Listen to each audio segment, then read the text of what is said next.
하나님의 말씀은 시편 120편 3절로 7절까지 마지막 단락입니다. 120편도 짧은 시 중에 하나지요. 그런데 순례자가 된 사람이 예루살렘 성전을 향해 가면서 부르는 노래였던 거예요, 이게. 그래서 근데 왜 순례를 가냐? 이제 유월절, 맥주절, 수장절 세 개의 절기에 이스라엘 남자는 하나님께 나와 보여라. 그렇게 했으니까 이제 그 말씀을 따라서 가기도 하고, 또는 자기가 이제 죄를 지었을 때 그걸 느꼈을 때 속죄 제사를 드리러 가기도 하고, 이처럼 노래를 보면요 굉장히 이제 그 생명의 위협을 느끼는 환난을 당하고 있어요. 어려움과 절망 속에서 있죠.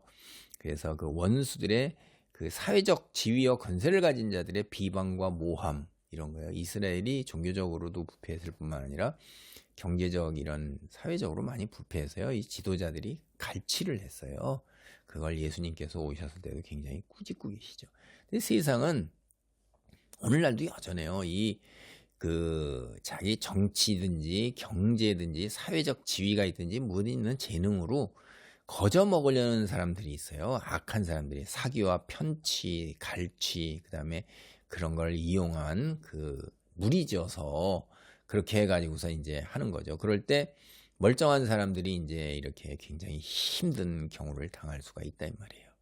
이때 이제 하나님께 부르짖기 위해서 성전으로 나아가는 겁니다. 3절 너 속이는 혀여 무엇을 내게 주며 무엇을 내게 더할꼬 장사의 날카로운 화살과 로뎀나무 숯불 이로다.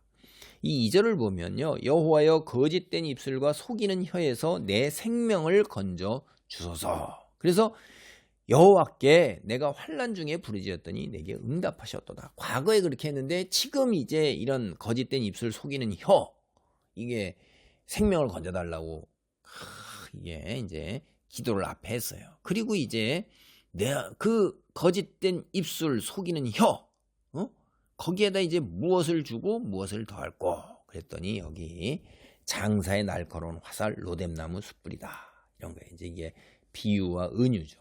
그래서 그 사회적 지위를 지닌 사람들의 음모와 모함과 비방과 그 거짓된 이런 뭐 증언도 될 거고 뭐 유언비어도 될 거고 뭐 온갖 게 다 되겠죠. 그런 걸로 인해서 이제 생명의 위협을 느낄 정도의 고통을 당하고 있어요. 그래서 가능하다면 그 속이는 입술과 혀, 그거를 그냥 가만두고 싶지가 않겠죠.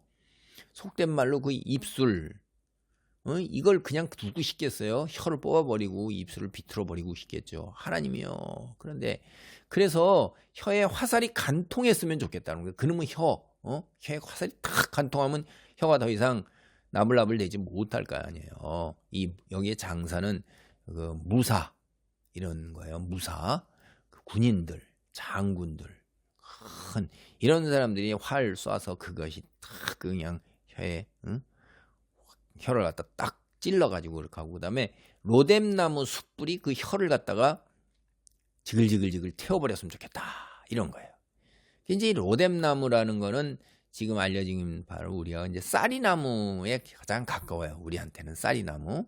그래서 이 마른 쌀이나무 가지가 사실 이게 쌀이나무 보면 가늘잖아요. 그게 우리가 이거 비료도 쓰고 그렇게 했는데, 근데 나무가 단단해서 매우 오래 탑니다.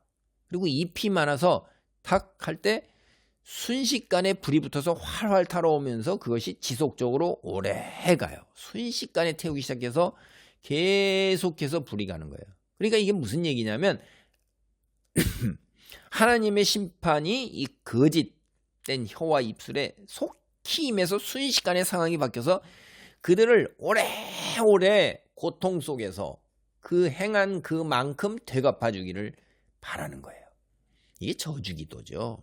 성경을 보면 우리는 기독교는 사랑이라고 그러는데 이런 저주하는 기도가 때때로 나온다 이 말이에요. 그럼 우리하고 이거 안 맞는 것 같잖아요. 근데 인간의 본성상 남을 용서하고 사랑하는 것이 얼마나 힘들어요. 그 고통을 그걸로 인해 갖고 경제적으로 혹은 인간관계, 그리고 그 심적인 부담, 사회적 자기 이런 뭐 여러 가지 뭐 이런 것들, 예를 들면 직장 생활하면 직장 생활이 없고 자영업하면 자영업을 영위하기가 어렵고 매출이 감소되고 뭐 이렇게 해서 파탄난 이런 등등을 우리가 생각을 해보면 그 얼마나 그렇게 모함하고 갈취하고 중상하고 헛소문을 만들어내고 거짓을 만들어내는 자들, 이런 무리 짓는 사람들이 얼마나 믿고 증오심이 일어나겠어요. 그럴 때 이렇게 기도를 골방에서 하고 이제 하나님께 마음을 정리한 다음에 그들을 위해서, 그들의 구원도 위해서 기도하고 이렇게 나가는 겁니다. 이게 이제 순서가, 이걸 감춰놓고 억압하고 그냥 그렇게 하게 되면 나중에 분노가 폭발할 수가 있는 거예요. 다 정리하고 골방에서 하나님과 1대1로 할 때 이런 걸 다 내 마음이 이렇사옵나이다 라고 하나님께 하는 거죠. 그래서 가장 날카로운 화살로 찌르고 가장 강렬한 불로 다 확 다 태워버리는, 이게 원수들 얼마나 무서운 저주입니까? 우리도 남의 마음을 상하지 않도록 늘 언제나 경계해야 될 것 같아요. 이제 5절과 7절로는 이게 현실은 굉장히 어려운 거예요. 5절입니다. 메색에 머물며 게달의 장막 중에 머무는 것이 내게 화로다. 그러니까 지금 예루살렘 성전을 향해서 나가고 있잖아요. 근데 이 메색은 남쪽에 있는 지역이에요. 게달은 북쪽에 있는 지역이에요. 이제 5절이 그 비유하는 바가 뭐냐 하는 게 이제 상당히 조금 어려운데요. 이제 북쪽과 남쪽에 그 게달을 언급하는 게 성전으로 쉽게 나올 수 없는 상당히 먼 곳에 살고 있다. 이제 이렇게 이제 생각을 할 수가 있어요. 그리고 이제 또는 또 이제 이게 뭐냐면 그 당면하고 이렇게 자기를 중상모략 거짓으로 힘들게 위협하고 있는 그 원수들이 이런 그 메색과 게달같이 이스라엘의 변방에 있는 이방적 적대적 이스라엘의 적대적인 이방인들과 야만인들과 하나님을 모르는 사람과 별반 다를 바가 없다. 그런 해석도 이게 가능합니다. 어찌됐든 간에 이게 보면 그런 하나님께 나오기 힘들거나 혹은 자기를 괴롭히는 자들이 이런 이방 야만인 하나님을 모르는 자들과 같다 이렇게 하더라, 그런 어떤 것을 택하더라도 상관이 없이 6절 7절을 보면 이게 이제 자기가 굉장히 힘든 상황이에요. 내가 화평을 미워하는 자들과 함께 오래 거주하였다 너도다. 나는 화평을 원할지라도 내가 말할 때 그들은 싸우려 하는도다. 그들하고요 싸움을 하기를 원하지 않는 거예요. 샬롬 이렇게 하는 거죠. 샬롬 하고 나는 당신과 싸울 수가 없습니다. 하나님의 은혜가 있기를, 이렇게 해서 같이 더불어 살기를 원하고 화해하기를 원하는데 그들은 그렇지 않아요. 평화를 사랑하면서 그 평화 속에서 서로 존중하고 행복하게 살고 싶은데 그 원수들은 그걸 원하지 않아요. 그가 살고 있는 지역의 사람들은, 자기를 괴롭히는 사람들은 말을 들으려 하잖아요. 싸우려고 드는 거예요. 내 것을 다 빼앗아가고 갈취해 가려는 거예요. 이거 평화를 협상할 방법이 없는 거예요. 굉장히 힘든 상황이죠. 오늘날도 여러분 이스라엘 사람들하고 그 다음에 그 중동 지역에 있는 사람들하고 특별히 이 극단적으로 대립하는 사람들, 뭐 헤즈볼라나 하마스나 이란 같은 이런 사람들은 이스라엘을 괴멸시키는 것 외에는 다른 저기가 없잖아요. 공존이라는 것 자체를 생각을 하지가 않아요. 그러다 보니까 이스라엘 역시 그런 태도로 나오고, 그래서 제가 누가 옳다 이런 얘기를 하는 게 아니라 여기에 같은 상황이 바로 그런 상황이라는 얘기를 하는 거예요. 이게 이럴 경우에 어떻게 돼요? 절망과 좌절이 어느 한쪽이 없어져야 끝나는 거예요, 이게.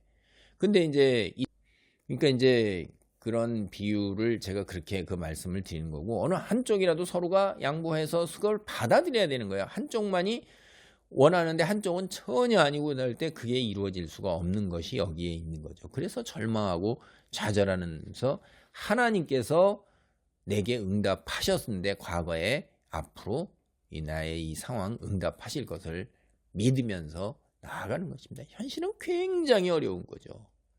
기도합니다. 할렐루야. 하나님 감사합니다. 오늘도 우리를 살다 보면 우리가 아버지 하나님이여 우리를 그대로 두지 아니하고 어떻게든지 간에 멸절시키고자 달려드는 적대적인 무리들이 있을 수도 있습니다. 직장 생활에서, 사회 생활에서 그러한 무리들을 예수님을 믿는다는 그 이유로 까닭 없이 우리를 해하려 하는 무리들이 있을 수 있습니다. 주님께 간절한 마음으로 기도할 때 주여 기적으로 역사하시고 화평을 우리에게 일구어 주옵소서. 주님만 홀로 영광 받으소서. 거룩함을 드러내는 승리하는 아버지 하나님이여 정말로 무력 없이 갈등 없이 이루어내는 주님의 기적을 간절히 사모합니다. 역사옵소서. 예수님의 이름으로 기도하옵나이다. 아멘.